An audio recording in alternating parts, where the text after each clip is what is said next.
조합제 TV 시청자 여러분 안녕하십니까? 2018년 11월 10일 토요일입니다. 우리나라 민족사에서 외교를 제일 잘한 두 사람이 있습니다. 한 사람은 김춘추, 나중에 태종무열왕이 된 분이죠. 이분이 서기 648년에 당나라로 가서 당태종과 단판을 지었습니다. 나당 동맹을 만들었습니다. 그리하여 백제 고구려를 멸망시킬 때 당나라와 손을 잡았습니다.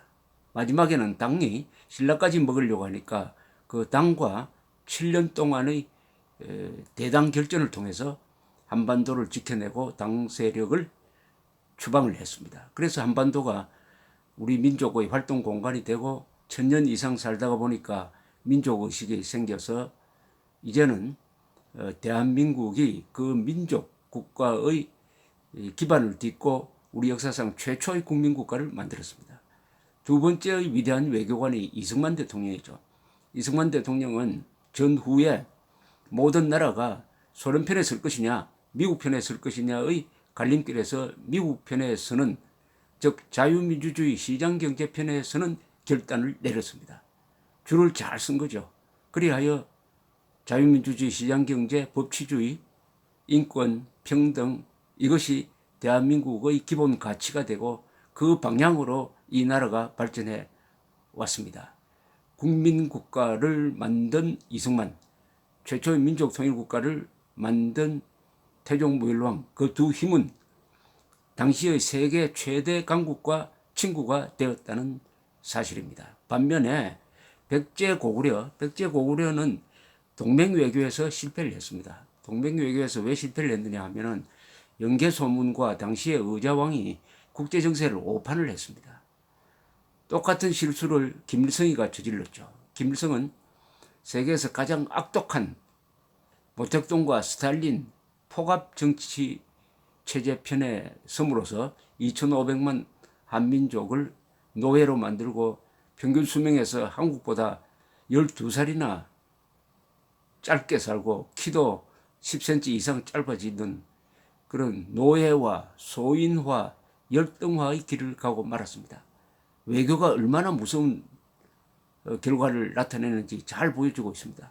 줄을 잘 쓴, 자유편에 줄을 쓴 이승만, 그리고 대한민국, 그리고 폭압과 거짓 편에 선 김일성, 김정일, 김정은, 이런 관계에서 문재인 대통령이 지금 줄을 잘못 쓰고 있습니다. 김정은 편에 줄을 서고 있어요. 그러니까 세계의 문명 흐름과는 정반대로 가고 있으면서 점점 날이 갈수록 소외되고 있습니다. 줄을 잘 쓴 대한민국어를 줄을 잘못 쓴 문재인 대통령이 망치지 않을까 하는 공포감이 지금 한국 사회에 전반적으로 퍼지고 있습니다. 문재인 대통령이 줄을 잘못 썼다는 것이 시시각각 지금 밝혀지고 있습니다. 물론 KBS, MBC, SBS, JTBC와 같은 친여 언론은 정권에 유리한 기사만 중점적으로 보도하고 불리한 기사는 제대로 보도하지 않으니까 다수 국민들이 지금 모르고 있을 뿐입니다. 다수 국민들이 모른다고 해가지고 지구가 돌지 않는 건 아니죠. 지구는 돌고 시간은 갑니다. 오늘 또 니키 헤일리 유엔 주재 미국 대사가 작금의 상황을 딱 정리를 했습니다. 헤일리 대사는 오늘 있었던 유엔 안보리 비공개 회의에 참석하기 전에 기자들에게 이런 이야기를 했습니다. 며칠 전에 미국 고위급 회담 폼페이오와 김명철 회담이 취소된 것은 북한 때문이다. 북한이 아직 준비가 되지 않았다라고 이야기를 했다. 라는 고급 정보를 하나 피력을 했습니다.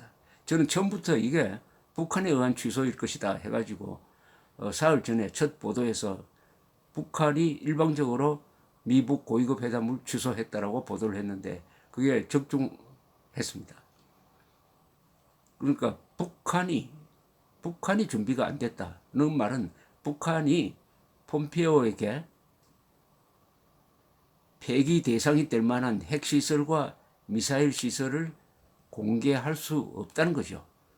그런 핵 목록을 제출해야 미국은 상응한 조치를 할 수가 있는데 그 준비가 되지 않았다는 겁니다. 준비가 되지 않았다는 거죠. 그러니까 핵 신고를 할 준비가 되지 않았다는 것입니다. 헤일리 대사는 그러나 내년으로 예정된 트럼프 김정은 회담은 계속 추진한다 하는 원칙적인 방향만 밝혔습니다. 그러면서 이런 이야기를 했습니다. 우리는 절대로 몽둥이를 내려놓지 않을 것이다. 몽둥이를 내려놓지 않을 것이다. 우리가 그동안에 북한에 대해서 할 만큼 했다. 특히 군사훈련 중단한다든지 했는데 북한은 핵 폐기를 위한 실질적인 조치를 하나도 하지 않고 있다. 하나도 하지 않고 있다. 그렇다면은 우리는 완전한 비핵화로 갈 때까지 제재를 계속할 것이다. 즉 몽둥이를 계속 들고 있겠다. 이런 이야기를 했습니다. 그런데 이번 안보리 비공개 회의가 열린 것은 러시아입니다. 러시아가 대북 제재, 유엔 안보리의 대북 제재가 여러 개가 있는데 대북 제재에서 예외 조항을 좀 적용해달라고 간청하기 위해서 모인 것으로 보입니다. 그러나 헤일리 대사는 회담장으로 들어가기 전에 이미 러시아를 공격을 했습니다. 러시아가 그동안에 대북 제재를 많이 위반했다. 북한 노동자를 계속 써가지고 돈을 보태주고 있고 또 다른 금융 지원을 해주고 있으며 기름도 팔고 있는 것 같다. 넘기고 있다. 이런 식으로 이야기했습니다. 북한산 석탄이 들어온 그 소스를 추적해 보면은 바로 러시아 땅입니다. 그러니까 러시아가 대북 제재에 구멍을 내고 있다. 헤일리 대사는 또 이런 일을 하면서 러시아가 우리를 속이고 있다. 이렇게 이야기를 하면서 회담장으로 들어갔습니다. 회담장에서 논의를 마치고 나온 헤일리 대사는 오늘 대북 인도 지원에 대해서 이야기했다. 인도 지원에 대해서는 예외 조항을 두어야 하는 것이 아니냐 하는 이야기가 있었는데 헤일리 대사는 의약품 같은 경우는 지금도 지급할 수 있다. 문제는 북한의 인도적 지원이라고 해서 들어가는 게 결국 북한 노동당 정권으로만 들어가고 북한 주민들에게는 전달되지 않는다. 이 문제를 해결하지 않으면은 우리 인도적 지원이라고 해가지고 무조건 줄 수가 없다. 이렇게 딱 잘라버렸습니다. 아주 확실한 이야기죠. 지금 한국에서 인도적 지원 하는데 인도적 지원이 어떻게 누구에게 전달되는지 확인한 적이 있습니까? 확인해보면 뻔하지 않습니까? 대북 인도적, 북한에 들어가는 의료, 고급, 무슨 제품 등등은 다 북한 노동당 정권 간부에게 들어갑니다. 간부에게 들어가요. 대북 지원은 그게 김정은 지원입니다. 김정은 손에 들어가서 사치품 사고 무기 사고 핵 개발하는 데 쓰이지 북한 주민들한테 정직하게 전달되지 않습니다. 전달되는 것은 또한 일부입니다. 또 북한에 이런 퍼주기를 하는 사람들이 끝까지 투명하게 어디에 전달되는지를 감사하고 조사하는 일을 제대로 하지 않습니다. 그러니까 인도적 지원 명분이 결국은 안 그래도 지금 살찌고 배부른 김정은이를 더 살찌게 만드는 것이죠. 오죽하면 2006년에 유엔 안보리가 대북 제재를 할 때 당시에 존 볼턴 유엔 대사가 이제는 김정일이도 다이어트를 해야 한다라고 이야기를 했겠습니까? 사치품을 제한하는 그때 조치를 취했던 것입니다. 김정은도 마찬가지겠지만 김정일이가 어떤 식단을 유지하고 있는지는 그 일본식 음식을 만드는 일에 종사했던 후지모토 겐지라는 사람이 돌아와서 김정일의 요리사라는 책을 씀으로써 밝혀졌습니다. 그때 김정일의 식단이 카피돼서 실려 있었어요. 샥스피어는 물론이고 저 캐비어 등등 난생 처음 들어보는 호합한 식단이 거기 있었습니다. 그걸 가지고 계산을 하니까 200만 원이랍니다. 200만 원. 한 끼에 200만 원. 2000년 6월에 김대중 김정일 회담이 있었을 때 그때 김정일이가 내놓은 요리 중에서는 곰 발바닥 요리가 있었습니다. 곰 발바닥 요리. 여러분 곰 발바닥 요리 먹어보셨습니까? 어디 가서 그런 걸 먹겠습니까? 그런데 별 생각 없는 사람들이 김정일로부터 곰 발바닥 요리 먹었다고 와서 칭찬하는, 자랑하는 이야기를 들은 적도 있습니다.